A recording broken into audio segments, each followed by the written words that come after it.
She was just a secretary, or so everyone thought. For 10 years, Claire Dawson showed up at the same coastal shipyard in Maine, answering phones, filing reports, keeping her grief neatly folded between daily tasks. After losing her husband to the sea, she chose silence over escape, and in that silence, she forgot what it meant to live. Then he returned, Andrew Whitmore, the estranged son of the company's founder. A man whispered about more than welcomed, a man with a past, and maybe a hidden agenda. Why did he come back to a place he once walked away from? Why was he asking about liquidating assets, while also memorizing the way she took her tea? And more importantly, why did she start to care? This isn't a story of whirlwind romance. It's about slow, quiet healing, about legacy, memory, second chances, and the people who choose to stay when it's easier to run. If you've ever wondered whether broken things can be rebuilt and whether love can come in quiet cups of tea and dockside silences, this story is for you. Don't forget to like, share, and subscribe to follow every chapter of this unforgettable journey. Some people run from grief. Claire Dawson stayed, and in staying, she forgot how to live. The small town of Harbor's End moved at the speed of tides, slow, rhythmic, predictable. Mornings came with the soft hiss of waves lapping against the docks and the smell of brine carried in on the wind. Afternoons were quieter still, punctuated only by the creak of old wooden shutters or the distant call of a gull overhead. And somewhere between those two sounds, every weekday for the last 9 years, Claire Dawson would walk through the front doors of Whitmore Marine Group, coffee in hand, hair pinned back neatly, heart tucked away where no one could reach it. At 36, Claire had mastered the art of stillness. She wasn't cold. People often said she was kind, but she lived in a world wrapped in soft layers of distance. Her desk, nestled in the front corner of the administrative office, overlooked the gravel lot and the edge of the harbor beyond. She arrived at 7:55 every morning, like clockwork, and stayed until the last light faded from the high windows. Her days were filled with emails, schedules, quiet phone calls, and polite smiles. The others in the office had grown used to her calm presence, her quiet competence. She never stirred trouble. She never stirred much of anything. But once, Claire had stirred everything. Jack Dawson had been her husband, a fisherman, laugh lines in his cheeks and a voice that could soften even the roughest morning. He died on a cold February morning, 7 years ago, when a routine run for lobster traps turned into a rescue mission for a sinking boat. Jack never came back. The water gave up the others, not him. People in town whispered words like hero and sacrifice. But for Claire, the loss wasn't a story to be told. It was a silence that moved in with her and never left. She didn't move away. She didn't chase a new life. She stayed. At first, it was about survival. Then it became habit. And then one day, she couldn't remember what it felt like to want anything more. The company gave her a job shortly after Jack passed. Mr. Whitmore Sr., the founder, insisted. "We take care of our own," he said, pressing a gentle hand to her shoulder as she sat, eyes dry but vacant, in his office. Claire started out answering phones. Soon she was managing schedules, organizing contracts, running the front of house with quiet precision. Over the years, she became indispensable, but she never asked for more. She kept her head down, her work clean, and her heart locked away where it wouldn't be found again. And now, change was coming. It started as whispers, casual mentions by the dock hands, soft-spoken speculation in the break room. Andrew Whitmore was coming back, the son of the founder, the boy who left Harbor's End behind a decade ago, the man who, some said, hadn't even returned for his father's funeral. Claire didn't repeat the gossip, but she didn't ignore it either. She heard the name, and something in her chest shifted an unease she couldn't explain. She remembered Andrew from the early years. Charming, restless, too clever for his own good. There had been tension between him and his father. Everyone saw it. Andrew wanted modernization, expansion, big contracts with corporations in Boston or New York. His father believed in handshakes, in fixing things with time and care, in boats that carried families and legacies, not just freight. Claire hadn't seen Andrew in nearly 12 years. Last she'd heard, he was running some tech-based logistics company, far removed from anything with salt or soul. If the rumors were true, and he really was returning to take over, the implications were complicated. The company had weathered difficult years' losses, outdated infrastructure, low demand. Mr. Whitmore Sr. had held it together with grit and loyalty. But the truth was, things were fragile. And someone like Andrew, sharp-suited, profit-driven, pragmatic, might see this legacy as a burden more than a blessing. Some said he planned to sell. Others insisted he'd already been in talks with outside investors. Claire tried not to let the worry fester. But that night, as she walked home past the flickering lamplights and shuttered windows of Main Street, she caught her reflection in the bakery window. Her face looked the same, as always, composed, unreadable, but her eyes carried something new: fear. Not just of what Andrew might do to the company, but of what his return might stir in her. She hadn't let herself feel anything deeply in years. And now, just the idea of change, even the suggestion of it, was enough to send ripples through the calm surface she had built so carefully. Back at her apartment, she clicked on the old desk lamp and pulled a file folder from the cabinet. It was time to organize the transition documents, staff reports, vendor lists, lease agreements, HR summaries. If Andrew was returning, she would do what she always did: prepare, protect, stay one step ahead. The old Claire before the grief might have wondered what kind of man Andrew had become, might have cared. But the Claire of today only had one rule: keep it professional. No emotion, no stories, no history. She tucked a loose strand of hair behind her ear and glanced at the photo of Jack still perched quietly on the bookshelf. A small smile, almost imperceptible, tugged at the corner of her mouth. Not joy, not pain, just remembering. Then she whispered, almost to herself, "Just another change. I'll handle it, like I always do." As she clicked off the lamp and gathered the folders into her bag, the street outside grew quieter. Autumn wind tugged gently at the windows. Somewhere out there, the man with the last name that built this town was on his way back, and Claire Dawson was already rehearsing the role she knew best: the woman who stayed behind. She had filed hundreds of memos and contracts, but nothing could prepare her for the way he looked at her on his first morning back. It was early, not yet 8. When the gravel outside the office crunched beneath the weight of an unfamiliar vehicle, Claire glanced out the window, expecting a delivery truck, maybe a parts van from Augusta. Instead, she saw a weathered blue pickup pull into the lot. Its paint was dull, one headlight clouded over, and the license plate hung slightly askew. The driver's side door creaked open, and out stepped a man in jeans, boots still carrying the memory of mud, and a tan canvas jacket that had seen better days. Andrew Whitmore. She hadn't seen him in over a decade, yet she recognized him instantly. His frame had filled out broader shoulders, slower steps, but the sharpness in his face remained. Hair darker than she remembered, with streaks of silver at the temples. He didn't look like a CEO from Boston. He looked like someone who'd spent the night in that truck. Claire adjusted her blouse out of habit, then immediately scolded herself for the gesture. This wasn't about appearances. She was here to work, not to notice how a man's eyes lingered too long or how his smile didn't quite reach the surface. Still, something inside her shifted. She felt it. A tremor, small but undeniable. When he stepped inside, the room seemed to take a breath. The other staff, already murmuring in low voices, straightened as he entered the reception area. Claire met him halfway, clipboard in hand. "Mr. Whitmore," she began. Her voice was steady, even. "Welcome back." He paused just long enough for silence to fill the gap between them. Then, with a half smile that didn't quite hide the weariness behind his eyes, he nodded, "Claire Dawson."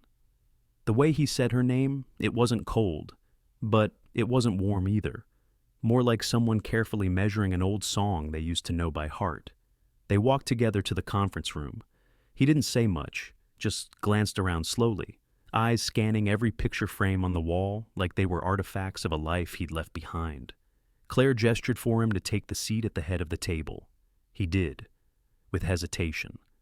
The meeting lasted under 30 minutes. She presented him with a binder of current operations staffing, production schedules, pending contracts.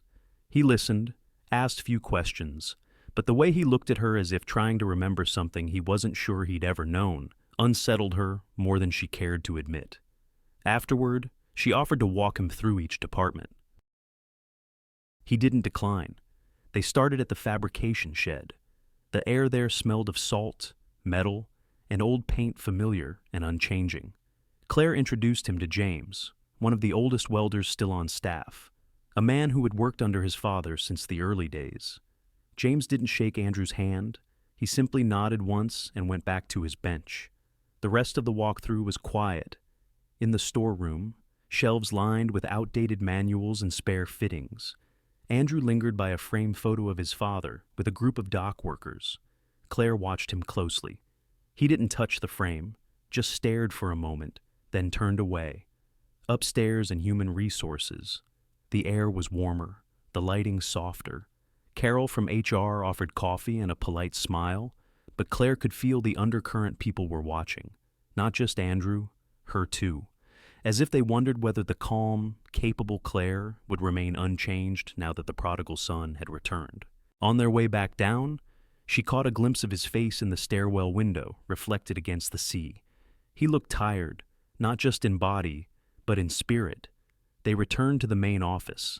Andrew stopped by her desk, rubbing his palm across the edge of the countertop as if grounding himself. "I'll need an updated asset list," he said quietly. "Anything that can be liquidated if it comes to that?" Claire blinked. It was the first time he'd said anything outside of logistics all morning, and it wasn't what she wanted to hear. Her fingers tightened around the folder in her hands. She nodded only because she'd trained herself not to react. When he walked away, she remained still, letting the weight of that one sentence settle in her chest like silt. That afternoon, the office returned to its usual rhythm, but Claire couldn't shake the unease. She reviewed files, took calls, met a vendor, all with a distant haze wrapped around her mind. She thought about Jack. About the kind of man who gave his life for others. About the kind of business his name had helped build. That night, long after most had left. She was tidying the file drawers when Andrew stepped into her office doorway. He didn't knock. "I'm going to check the old shipyard on Saturday," he said. "See what shape it's in? I want to understand what we're working with before making any decisions." Claire glanced up. He stood with one hand in his jacket pocket, the other resting loosely on the doorframe. His tone was casual, but there was something more in the pause between his words. "I'd like you to come with me," he added. "No one else? Just you." She opened her mouth, then closed it. The silence felt heavier than it should. He didn't push. "I'll meet you here, 10, and then he was gone. She stood alone in the quiet hum of the office, watching the door where he had stood. Maybe this was just business. Maybe it was nothing more than a practical request. But something about the way he looked at her, like he was still trying to see past the walls she'd spent 7 years building, made her wonder if Saturday might be the start of something she wasn't ready for. Not yet. There are places so soaked in memory that even silence feels heavy. The old dock was one of them. It was just past 10 when Claire pulled into the gravel lot beside the abandoned shipyard. The building stood like a husk of itself weathered gray wood, windows clouded with salt, a rusted sign that once bore the company's name, now barely legible. Beyond it, the dock stretched out into the bay like an old spine, crooked and worn, but still holding. Andrew's truck was already there. She saw him standing near the entrance to the shed, jacket unzipped, hands in his pockets, his face turned toward the water. For a moment, she didn't get out of the car. The scene in front of her wasn't remarkable. And yet, something about the way he stood still, almost reverent, made her chest tighten. When she approached, he looked over but didn't smile. The salty air carried a chill. the kind that sank through sleeves and settled in your bones. The sea was calm that morning, but the wind whispered through the broken slats in the dock like it was telling secrets. "This place hasn't changed much," Andrew said, almost to himself. Claire looked around. Paint peeled from the doorframe. Rust clung to the hinges. The scent of oil and old cedar lingered in the cracks of the floorboards. She remembered coming here once, years ago, when Jack had offered to show her where the boat designs came to life. She'd sat on the edge of the dock with her feet dangling while he pointed out the workroom windows and talked about dreams bigger than their apartment. She hadn't been back since. They stepped inside the shed. Dust hung in the air like a suspended breath. Old drafting tables stood untouched, curled corners of blueprints still pinned down with bolts. On one table sat a roll of parchment the kind Whitmore Sr. had refused to give up even when the world went digital. Claire trailed behind as Andrew moved through the space, his fingers grazing surfaces as if reacquainting himself with ghosts. "He drew that one by hand," Andrew murmured, pointing to a faded schematic tacked to the wall. "Spent 3 weeks on it. Called it the Grace Model. Said it was the perfect boat for Maine's waters." Claire took a step closer. The edges were brittle, but the lines were beautiful, fluid, confident. "My husband," she began, her voice quiet. "Jack piloted a Grace class. First time he ever captained solo. He was so proud." Andrew's hand fell to his side. "I know," he said.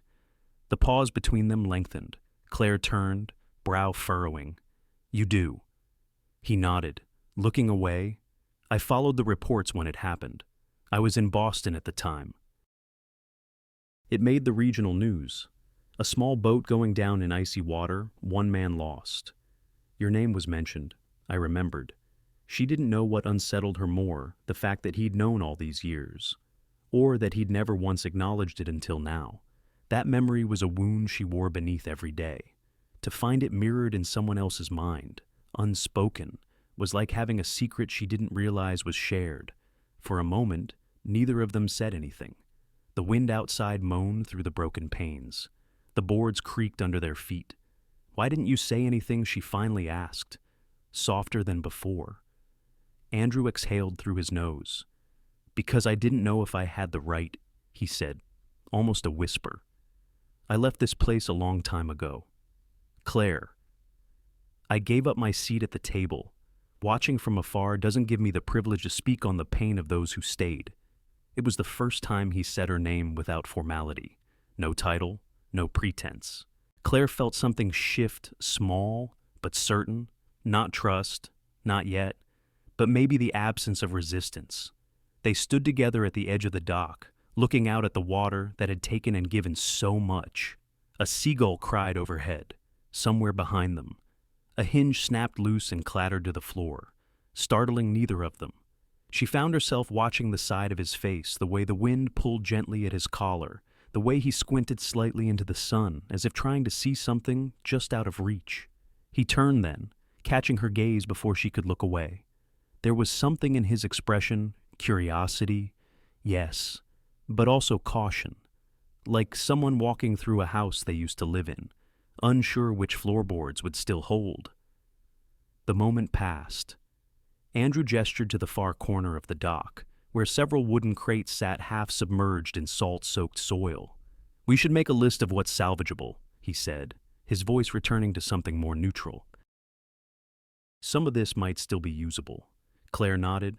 They spent the next half hour taking quiet inventory, snapping photos, jotting notes. The professional tone returned, but something had shifted underneath. They spoke softer, moved slower. Their silences felt less like walls and more like places to breathe. As they wrapped up, Andrew checked the time. "I'll walk back with you," he said. They moved side by side toward the gravel lot. Claire noticed how his stride slowed to match hers. Not out of obligation, but out of something unspoken consideration. Maybe at her car. She unlocked the door, but didn't get in. Andrew leaned against the driver's side, fender, arms crossed. "Thanks for coming out," he said. "It helps, having someone who knows the history." She gave a polite nod, hand still on the door handle. Then he added, almost casually, And thank you for not asking about Boston. Claire blinked. She hadn't, not because she wasn't curious, but because part of her was afraid of what the answer might unravel. Whatever had driven him from the city wasn't hers to demand. Not yet. She considered saying something light, another time, or, it's not my place, but the words didn't come. Instead, she offered the faintest smile, one of those half-formed things that could mean anything or nothing. Andrew pushed off the fender, stepped back, and nodded once.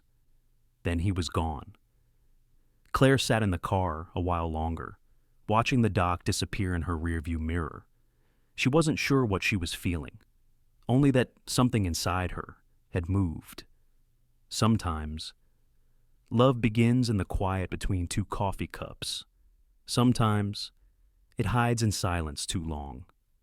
By the third week of working side by side, Claire had memorized the exact moment Andrew's office light flicked on in the morning. He always arrived just before 8, though he never seemed in a hurry. His truck, still the same dented blue pickup, would pull into the lot, and minutes later, the smell of freshly steeped black tea would trail through the hallway like a quiet signal that the day had begun. Claire never switched from coffee. Her thermos sat on the corner of her desk.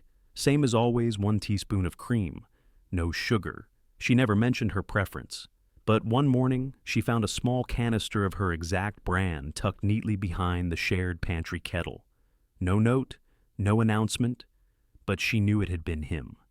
In return, she began leaving the jazz station playing low on the office radio, something she'd caught him humming along to once without realizing. It was these things unspoken, unnoticed by others, that began to shift the air between them. They worked well together, efficient, practical. For hours each day, they pored over contracts, reviewed department reports, and drafted contingency plans for the company's survival. There was no room for games, no flirtation, no distraction, but still, the quiet between them grew warmer. Claire noticed small things: how Andrew always stirred his tea with his left hand, even though he wrote with his right, the way he rolled the cuffs of his shirts unevenly, one slightly higher than the other, the subtle clench of his jaw when reading proposals that cut corners, and how he never, ever sat with his back to a window. Andrew, for his part, observed her with the kind of attention she wasn't used to, not the kind that sought to pry, but the kind that remembered. He noted the way she lined up pens by height, the precise way she folded meeting notes into thirds, and how her hand sometimes drifted to her wedding ring when she was thinking. She still wore it, a simple gold band on her left hand, always had. No one ever asked why, no one ever needed to. One Tuesday evening, a sudden power outage swept across Harbor's End, taking the building's electricity with it. Claire and Andrew had just finished a late meeting with an accounting consultant. The others had gone. Only the two of them remained, packing up papers in a now dark conference room, lit only by the fading light of dusk and a couple of phone flashlights. "This building was old when I was young," Andrew said with a quiet chuckle, holding his phone toward the stack of folders Claire was organizing. She allowed herself a small smile. Some things don't mind being old. They worked in comfortable silence, navigating around chairs and boxes with careful steps. Claire reached for a binder high on a shelf, and as she pulled it down, her elbow clipped a small frame perched on the edge. It tumbled, striking the floor with a sharp crack. Oh, she gasped. The glass had shattered. The frame split. She bent to retrieve it, but Andrew was faster. He picked it up carefully, brushing away the fragments. Inside was a photograph. A woman, tall, elegant, with auburn hair and dark eyes that seemed to look right through the camera. She was standing beside Andrew, one hand on his shoulder, both of them frozen mid-laugh. The frame was old, worn, like it had lived in a drawer for a long time before being brought out again. Claire stepped back instinctively. "I didn't mean to," she began, but Andrew shook his head. "It's fine." He didn't explain, didn't offer a name or a story. He placed the picture gently on the table, face down. Claire said nothing more, neither did he. They continued working, though the room felt heavier now, filled with words unsaid. When the last folder was stacked and the chairs returned to place, they stood at the door, phones in hand, both aware of the thin veil that had just been pulled between them. Outside, the night had fully settled. The wind carried the scent of tidewater and damp leaves. Street lamps flickered to life, powered by a separate grid, casting long shadows across the lot. As Claire unlocked her car, Andrew stood beside his truck, one hand on the door, the other in his pocket. The silence stretched again, neither awkward nor comfortable, just present. She turned slightly, her voice barely above the hush of the wind. "Are you planning to stay in Harbor's End long?" He looked at her for a moment, not surprised by the question, just thoughtful. "That depends," he said, his voice low and even, "on whether there's something worth staying for." He didn't wait for a reply, just nodded once, then climbed into the truck. Claire stood there a few seconds longer, her breath misting in the chill. She wasn't sure what unsettled her more, the question left hanging in the air, or the fact that, for the first time in years, she didn't quite know where she stood, not with him, not with herself. She slid into the driver's seat, turned the key, and watched the road ahead fade into shadow. The dock, the office, the photo all drifted behind her, quiet and unresolved. But somewhere inside, something had started to shift again. Not quickly, but perhaps, finally. It only took 10 seconds, one overheard call, and everything she believed about him began to shatter. The fog had rolled in thick that morning, turning the harbor into a muted watercolor of gray and deeper gray. Claire arrived early, earlier than usual, hoping for a quiet hour before the office came alive with calls, paperwork, and the steady hum of controlled routine. She carried her thermos close, its warmth cutting through the crisp Maine air as she climbed the narrow back stairs to the administrative wing. She didn't expect to hear his voice. Andrew was already in. She paused outside his office, surprised.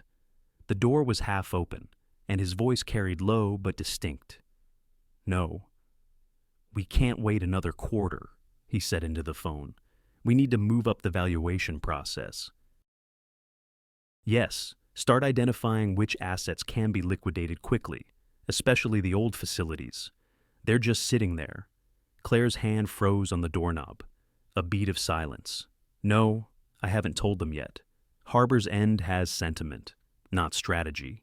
Investors from Boston won't tolerate delay." His voice dropped. "Let me handle it. I've already softened up some of the department heads." She hadn't meant to listen. She hadn't meant to hear any of it. But there she was, rooted in place like the cold had climbed from the floor into her bones. Softened them up, liquidated investors from Boston. Claire had worked through mergers before. She knew the language. These weren't the words of someone unsure, someone weighing options.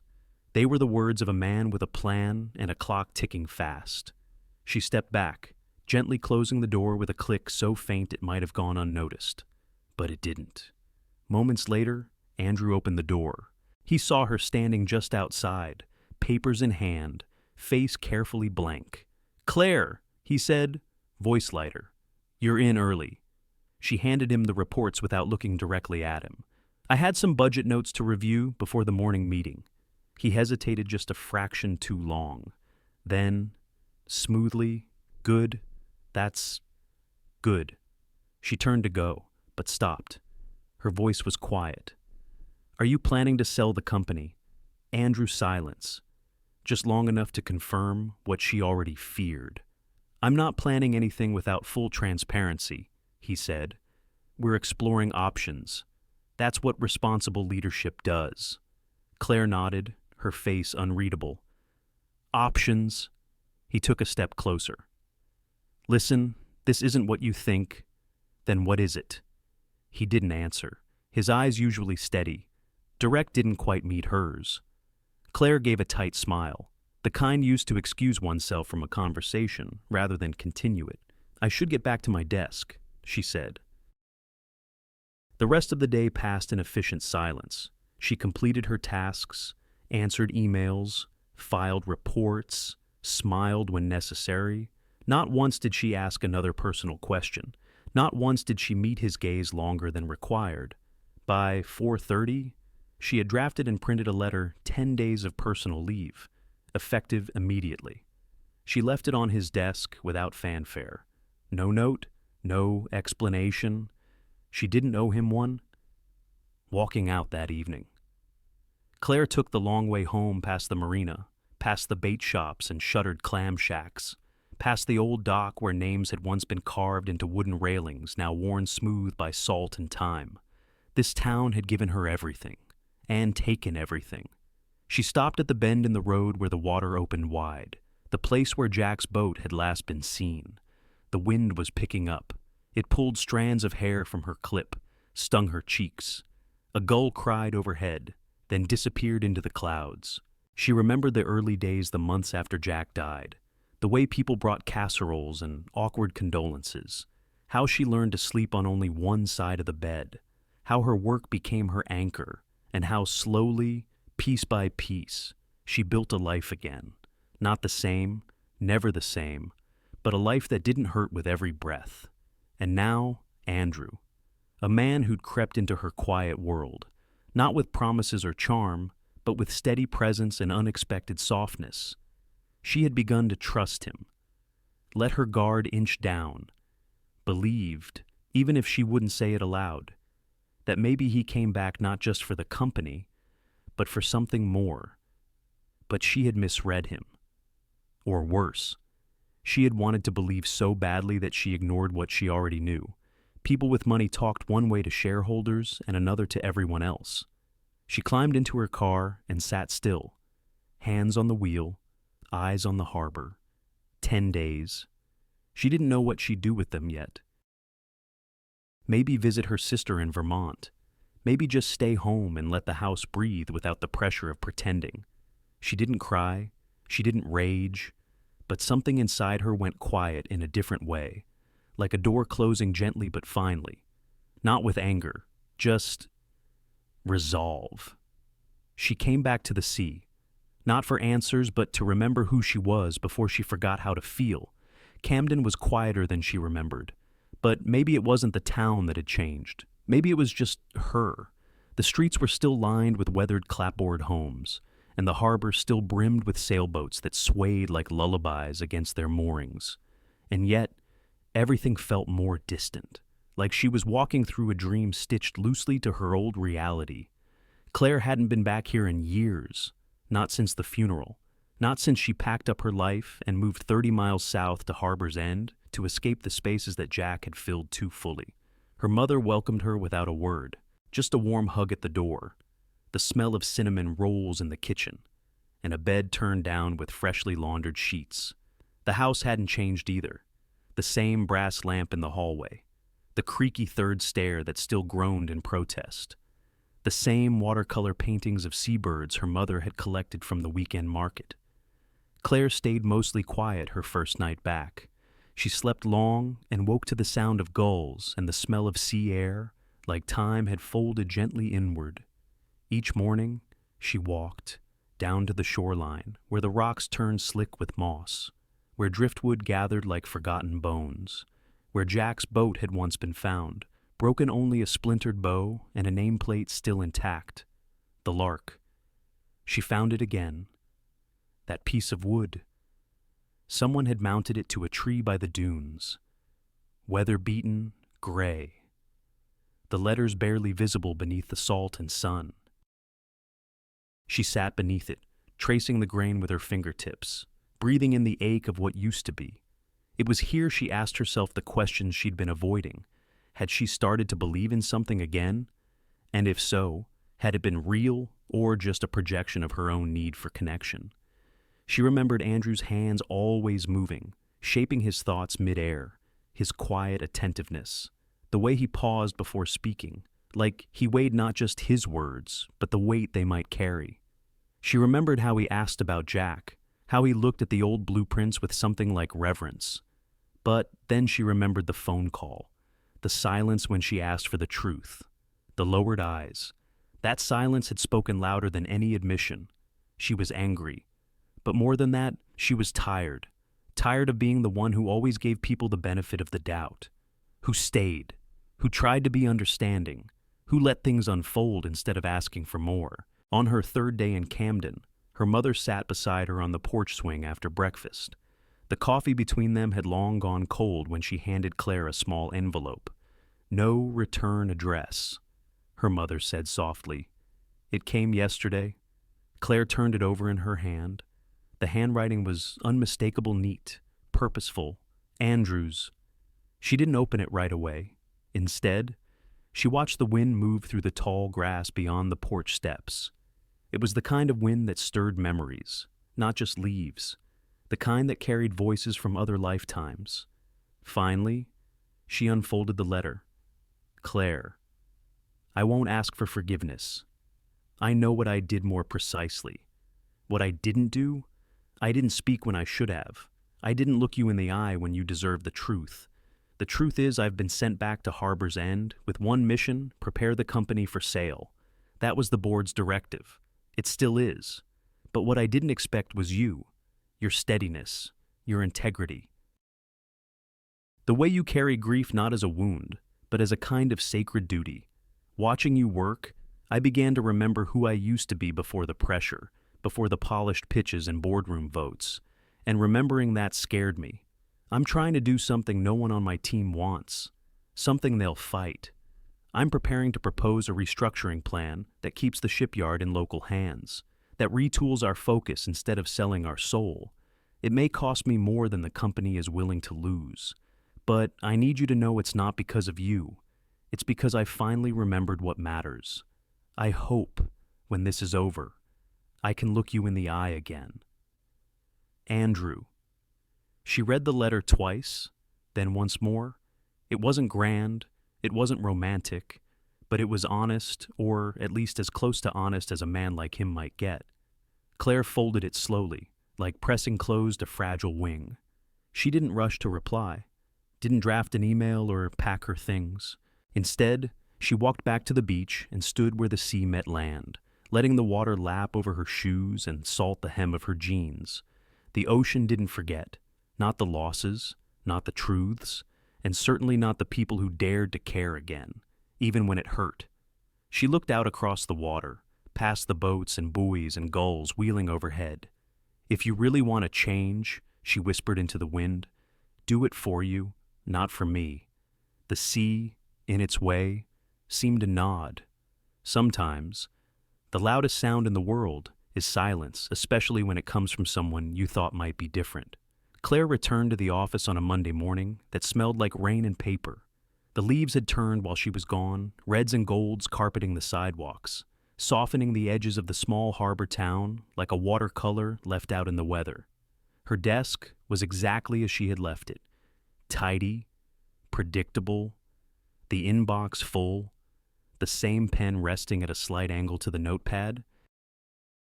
Routine had a way of waiting patiently, even when the heart was not ready to pick it back up. She placed her bag down, shrugged out of her coat, and took a long sip from her thermos. Still warm, still the same brand, still that faint cinnamon aftertaste she never quite liked, but had never changed. Across the hall, Andrew's door was slightly ajar. She could hear the low hum of a conference call, his voice muted behind it, measured, composed, distant, no greeting, no glance through the glass. Just silence, cold and complete. Their interaction, when it happened, was transactional. "Could you send the vendor report by end of day?" "Yes. Meeting with HR at 3. I'll forward the agenda." "Understood." That was all. No mention of the letter. No reference to her absence. No inquiry, not even the polite sort, about how she'd been. She might have imagined the last few weeks, the late evenings, the walks by the dock, the quiet understanding that had once lived in the space between words. It was all gone now, sealed under professionalism and polite indifference. Claire kept her movements slow, deliberate. She filed reports, reorganized the shared drive, answered vendor emails. She made herself small not in presence, but in vulnerability. If this was to be the new version of them, then she would meet it with the same restraint he offered. Still, she watched him. Not overtly, not intrusively, but enough to notice things. He looked tired, more than usual, The collar of his shirt sat askew, and his tie was pulled just a bit too tight, like he'd knotted it in a hurry. His smile, when he offered it to others, didn't quite reach the corners of his eyes. And once, when he thought no one was looking, she caught him rubbing his temples with both hands, as if trying to press something heavy back into place. By Wednesday, whispers began circulating. Carol from HR mentioned in email she wasn't supposed to see something about a firm overseas showing interest in Whitmore Marine. James from the floor crew mentioned he had overheard a logistics manager talking about outside capital. None of it was confirmed, but in a town like Harbor's End, rumors move faster than facts. Claire listened without reacting. She knew better than to trust whispers. But late Thursday afternoon, she stayed behind to close up the conference room after a long strategy meeting. Papers were scattered, half-empty coffee cups sat forgotten, and a tablet lay charging near the window. She began tidying the table when she noticed a folder left behind near Andrew's seat. She wasn't looking to pry, but the tab wasn't closed properly, and a corner of the paper inside caught her eye. It read, "Confidential Memo, Internal Only Re-External Acquisition Proposal. Whitmore Marine Group from Andrew Whitmore to Board and Senior Counsel. After thorough review, I have declined the acquisition offer from Lunsford Capital Singapore, citing strategic misalignment with our vision and long-term commitment to community-based operations. All staff are to remain uninformed of the proposal as we assess internal restructuring plans. Strict confidentiality required." She stared at the page, her breath caught somewhere between disbelief and something else, something dangerously close to hope. He said no. He'd been offered a way out, a profitable one, no doubt, and he turned it down. But he hadn't told her. He hadn't told anyone. Why? She stood there for a long moment, the folder held loosely in her hand, her mind reeling between past hurt and present uncertainty. She remembered how it felt to be left in the dark, how silence could wound just as much as betrayal. And yet, she also knew what it cost to go against pressure, against expectation, against money. Quietly, she walked the folder back to his office. Andrew wasn't there. His jacket was gone from the chair, his phone missing from the desk. She placed the folder exactly where it had been. No post-it, no message, just a gentle return, as though it had never left his hands. But before she turned to go, she paused, let herself look around the room. The same jazz station hummed low from the desk speaker. A mug, his favorite one, chipped at the handle, sat half full beside a notepad, scrawled with numbers she couldn't decipher. The photo frame that once held the picture of his former wife was gone. Claire didn't say anything, but as she stepped back into the hallway, she knew he would notice. He would see that someone had read what wasn't meant to be seen, that someone knew. And if he looked closely enough, if he cared to, he would read something else in her eyes when she passed him later that day. Something that said, "I saw, I know, and I'm still deciding what that means." That night, as she drove home, the wind lifted the last of the golden leaves from the trees. They swirled across her windshield like small, rustling secrets, the kind you couldn't hold, only watch as they disappeared into the dark.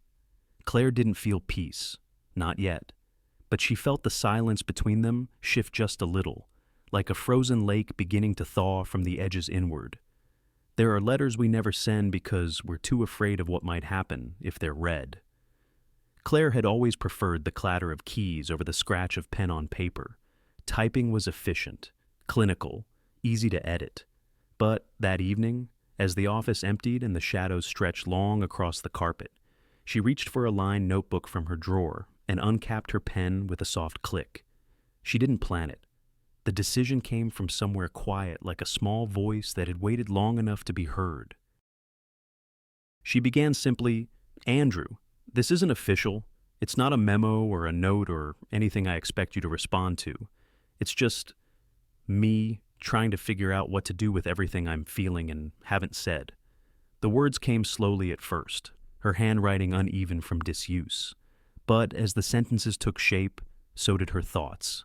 The letter became a map of confusion, disappointment, and something softer that she hadn't dared name.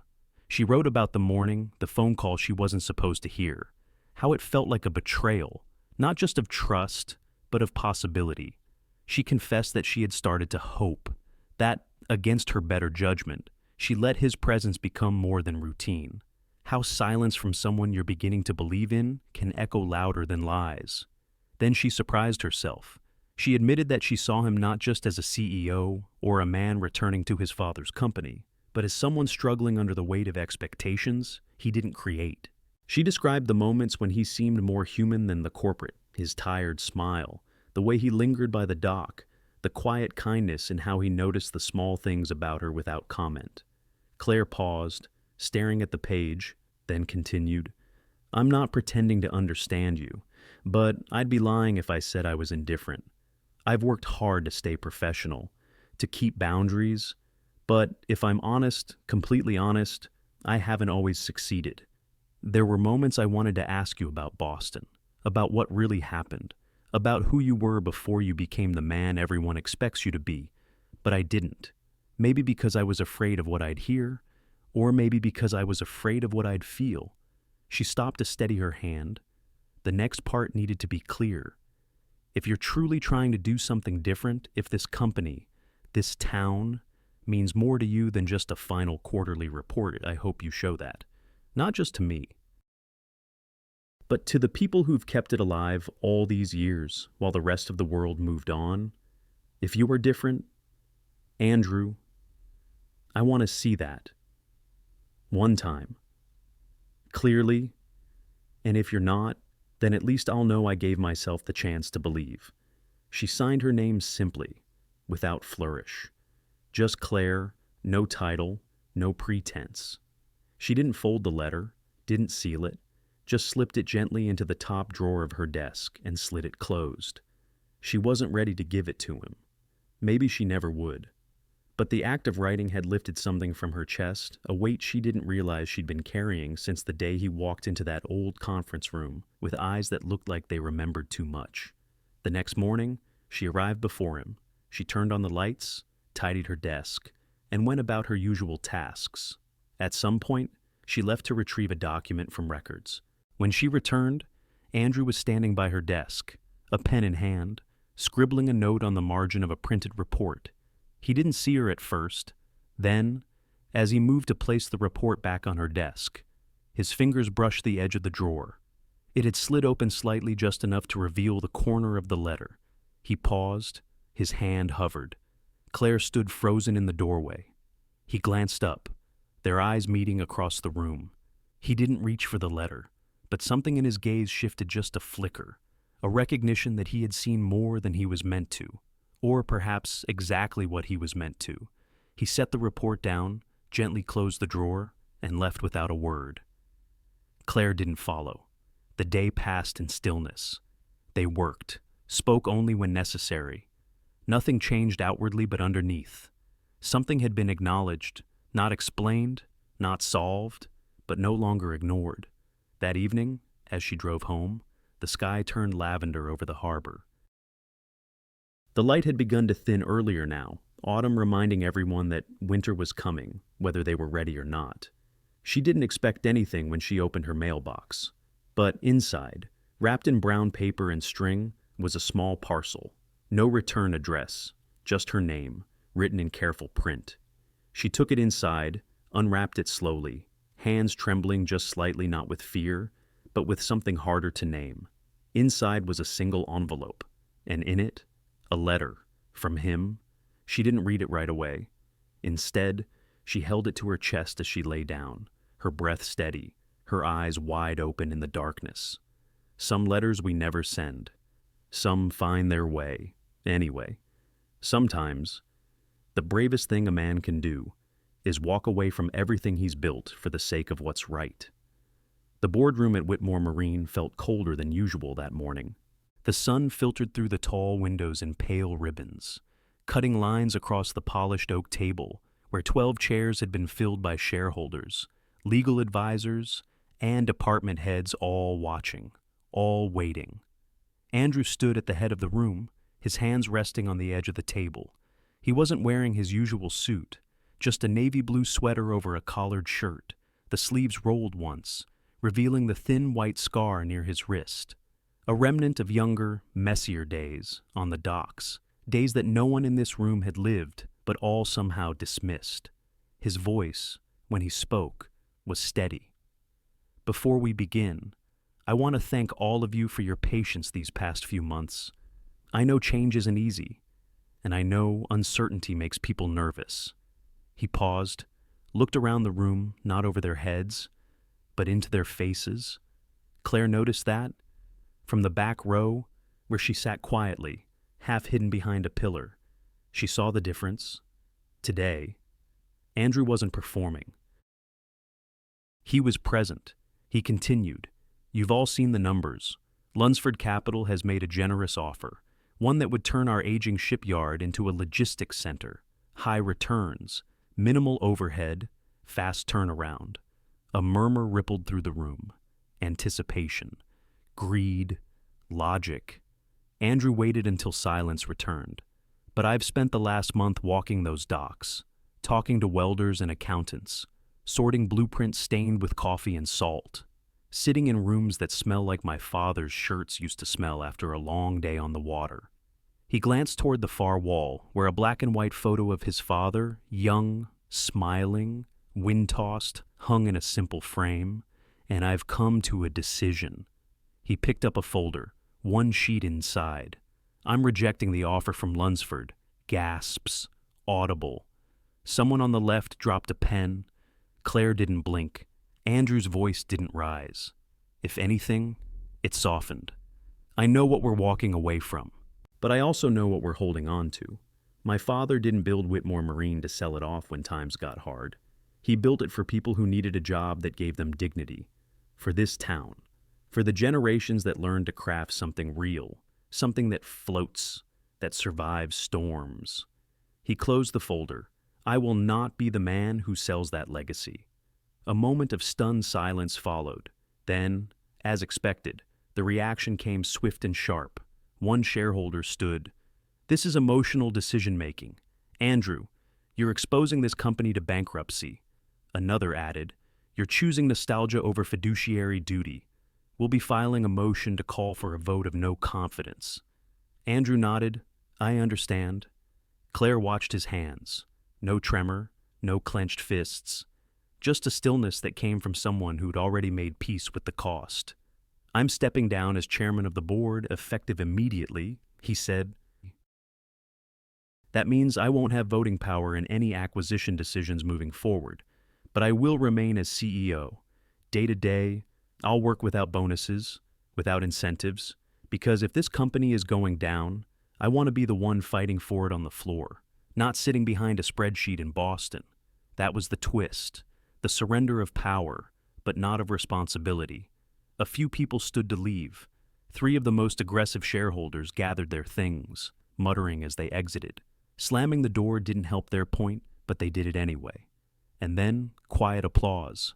Not loud, not dramatic, but it started with one mechanic supervisor sitting near the back, his palms calloused, his eyes shining just slightly. Then another and another, just 5 or 6, enough to fill the silence with something steady, something Claire felt not in her ears, but in her chest. Andrew didn't acknowledge it. He simply collected his papers and gave a small bow of his head. "Thank you for your time." He left the room without waiting for discussion. Claire stood slowly, watching as the others filed out around her. She didn't speak to anyone, didn't touch her phone. She just walked, quietly, toward the hallway that led to the south stairs, where light pooled along the floor like spilled honey. He was waiting there, hands in his pockets, leaning against the wall, not pacing, not rehearsing, just waiting. When he saw her, he didn't smile. He didn't need to. His eyes met hers with a kind of calm, a question unspoken, no longer urgent, but still hopeful. He wasn't asking for praise or rescue, just to be seen for who he was now. Claire stopped in front of him. The hallway was empty except for the muffled echo of voices behind the thick boardroom doors. She didn't say anything right away. Neither did he. And in that stillness, something softened again. The way it does when silence is no longer a wall but a bridge. Healing doesn't come in fireworks. It arrives quietly, like a warm cup of tea on a cold evening. The sun was beginning to set behind the shipyard's western windows, casting long golden fingers across the wooden floorboards of the old conference room. Outside, the cranes stood still against the orange sky, silent guardians of a legacy almost lost, now stubbornly held on to. Inside, everything was slower, softer. Claire stood by the counter where the office kettle sat, humming. It was old, its enamel chipped at the edges, but it still worked, the way things built with care often did. She measured the loose leaves with practiced ease, her fingers moving without thought. Earl Grey for her. Green tea for him. They never said it aloud, but they both knew. Andrew sat nearby, rolling his sleeves to the elbow. His watch glinted as he rubbed the back of his neck, the day's tension finally giving way to something like relief. Not victory, but maybe something better, a kind of earned stillness. Neither of them spoke much.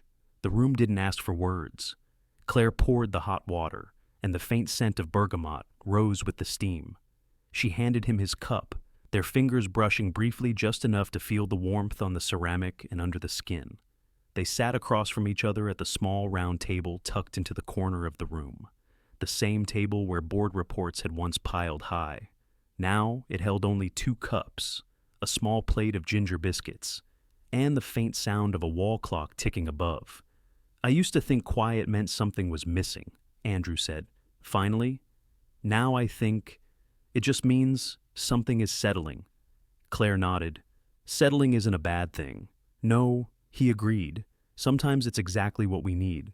They didn't talk about the shareholders, or the headlines that would come, or the restructuring plan that would no doubt be met with skepticism. Instead, they spoke of smaller things, of Jack's old boat, of her mother's cinnamon rolls, of the first time Andrew had gotten seasick at age 10 and refused to admit it. They talked like people who had lived near the same storm, even if they'd stood on different shores. After a while, Andrew reached into his bag and pulled out a small, leather-bound notebook. It was chestnut brown, hand-stitched, with a single ribbon marker tucked between the first few pages. He slid it across the table toward her. Claire raised an eyebrow. "It's not much," he said, "but I thought you might want a place to write." For real this time. She turned it over in her hands. On the front, embossed in quiet gold letters, were the words "Journal of Restoration." She blinked, caught off guard by the weight of the gesture. "Restoration of the company." She asked, her voice light. Andrew smiled gently. "And maybe a few other things." She traced the lettering with her thumb. "I haven't written anything real in years," she admitted. "Not since Jack. Maybe it's time." Claire didn't answer right away. She just held the journal, feeling its texture, its promise. The kettle clicked off in the background, but neither of them moved. The golden light had turned amber now, the kind of glow that softened walls and memories alike. Andrew leaned back in his chair, his hands resting on the table, not reaching, not retreating. Just there. That, she realized, was what made the difference. He wasn't trying to fix anything, or confess, or rush. He was simply there. And sometimes, that was all a heart needed to begin again. Claire reached into the pocket of her cardigan, her fingers brushing against something familiar. A smaller notebook, worn at the corners, pages slightly creased from having been opened, closed, and held too many times. She placed it gently on the table beside the new journal, "Letters Never Sent." Andrew looked at it, then at her. She didn't explain, didn't need to. He smiled not broadly, but deeply, like someone who had read every letter in silence and had waited only for the permission to stay. They both sipped their tea. Outside, dusk settled fully over Harbor's End, the sky turning a soft violet, the kind of color that made you believe in second chances. Claire looked across the table, her fingers curled around the warm cup. "I think," she said softly, "I might start writing again." Andrew nodded. "I'll make the tea."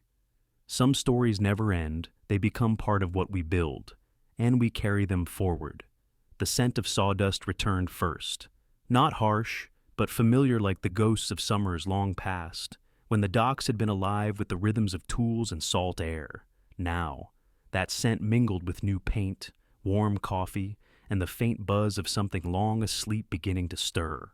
Claire stepped into the refurbished workbay, clipboard in hand, boots dusted with early autumn grime.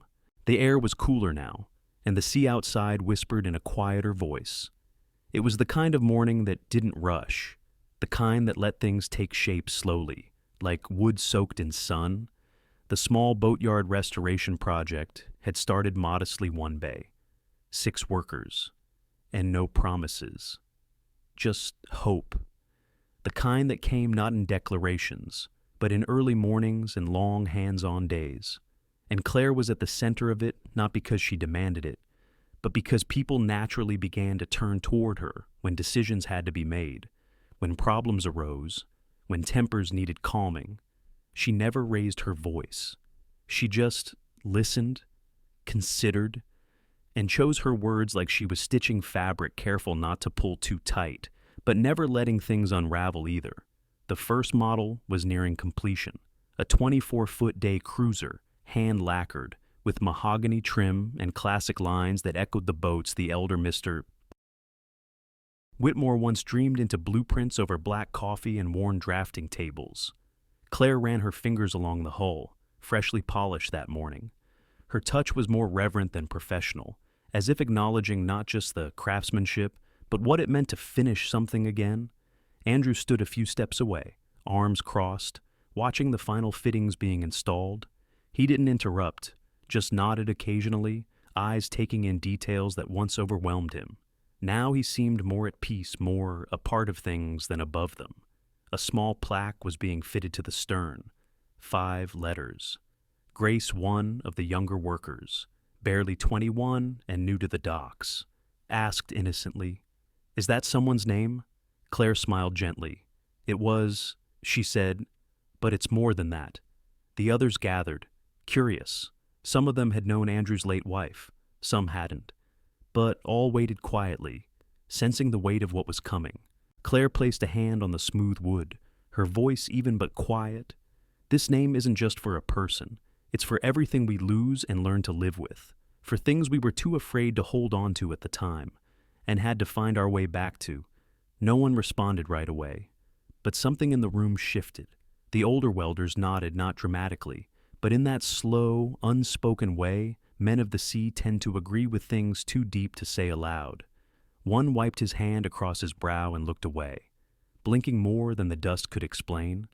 Andrew didn't speak either, but when Claire turned, their eyes met, and she saw it, not grief, not regret, but release. That afternoon, Claire sat in the break room, sipping tea that had gone lukewarm. She wasn't tired exactly, just full in that quiet and satisfied way work can make a person feel when it's done for something more than a paycheck. She flipped through a few notes in her journal of restoration, sketches and ideas scribbled between lines of reflection. There was an entry about that day's christening. One line she underlined twice. Maybe restoration isn't about going back. It's about making room for what's ready to come next. As the light faded and the shift ended, she passed by the HR desk to drop off a schedule form. The assistant was gathering mail from the inbox tray when she paused, fingers curling around a cream-colored envelope. "No name," the assistant muttered, brow furrowing. Claire glanced at it, just one folded sheet inside. "Handwritten?" The assistant handed it to her. "It's about you. I think it's actually quite something." Claire hesitated, then opened it slowly. The writing was neat, printed in black ink. "I've worked in this company 12 years. I've seen leaders come and go, but I've never seen someone lead like her. Not loud, not proud, just honest. I don't want to just work for her. I want to work like her. No signature, no clue." But Claire felt the lump rise in her throat nonetheless. She folded the note quietly and slipped it into her coat pocket. As she stepped outside, the harbor lights were beginning to flicker on, casting golden streaks across the water.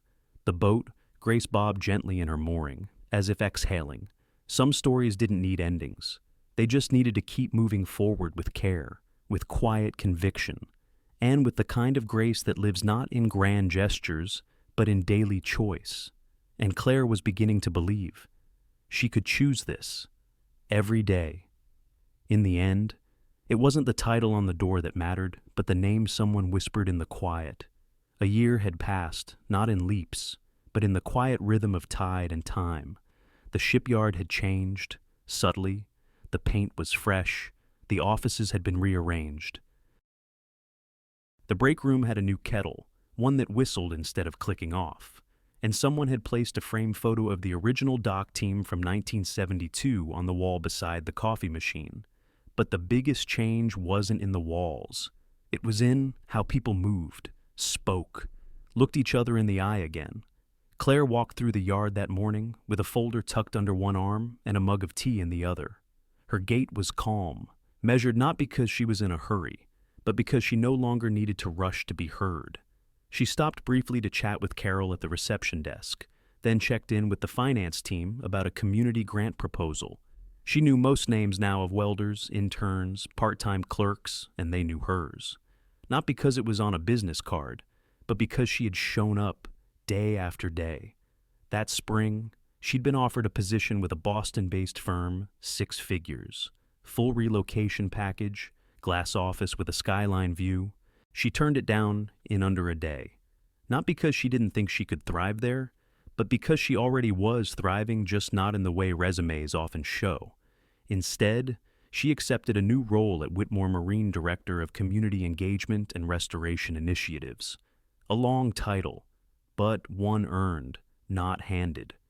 Andrew had called it keeping the soul of the place in steady hands. Now, as the quarterly meeting gathered in the main hall, a space once reserved for impersonal charts and stiff speeches, Andrew took the floor with a calm she recognized. It wasn't bravado, it was rooted. He didn't use slides, just his voice. "Before we begin," he said, glancing toward the second row where Claire sat, "I want to acknowledge someone whose impact you can't measure on a graph." The room quieted. He continued, his tone even. "Most of you knew Claire Dawson as the CEO's secretary. Efficient, precise, private. But titles are small things. They fit on paper, not in people." A few chuckled gently. Claire looked down, not out of embarrassment, but because the weight of those words reached places deeper than applause. Andrew went on, "When this company was on the edge, she didn't just organize meetings or manage emails.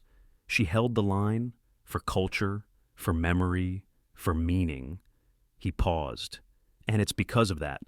I'm honored to introduce her today in her new role, not as a support staff member, but as a leader in her own right, a voice this place will carry forward." He turned toward her, the person who reminded us what grace looks like, even when it's quiet. There was applause, but it wasn't the clapping that warmed her. It was the way people looked at her, not like someone promoted, but like someone trusted. Later that evening, long after the lights were dimmed and reports filed, Claire walked down to the dock. Andrew was already there, seated on the weathered bench facing the water, his sleeves rolled up, hair tousled by the wind. A thermos sat between them, still warm. She sat beside him without a word. The sea had calmed. The air was thick with the scent of pine and salt and something old returning home. They didn't talk about the meeting, or the promotion, or the future. They just watched the way the last light danced on the gentle waves. Claire reached out, not dramatically, but deliberately. Her hand found his, and for a moment, there was nothing to fix, nothing to define, just presence. No declarations, just breath and warmth, and then, soft as the wind rustling the flags above the shipyard, he said, "I'm glad you stayed." She didn't answer with words. She didn't need to. Some things weren't spoken. They were shared, in silence, in cups of tea, in boats named Grace, and in the choice every morning to keep showing up for the life that was still unfolding. Sometimes, the most powerful stories aren't about grand gestures or dramatic endings. They're about the quiet courage it takes to stay in a place that reminds you of loss, to stay true to your values when profit calls louder, to stay beside someone, Not because it's easy, but because it's right. Claire and Andrew's journey reminds us that healing doesn't always look like fireworks. Sometimes it looks like showing up each day, like choosing honesty when it would be easier to hide, like holding someone's hand, not to pull them forward, but simply to say, I'm here. In a world that moves fast and forgets easily, their story teaches us that grace is found in small acts, a cup of tea shared in silence, a letter never sent, a name whispered when no one's watching. And maybe that's the truest kind of love, not loud or perfect, but present. So, if you're standing at a crossroads between running and staying, between silence and truth, remember the bravest thing you can do is choose to stay with your whole heart. Thank you for spending your time with this story.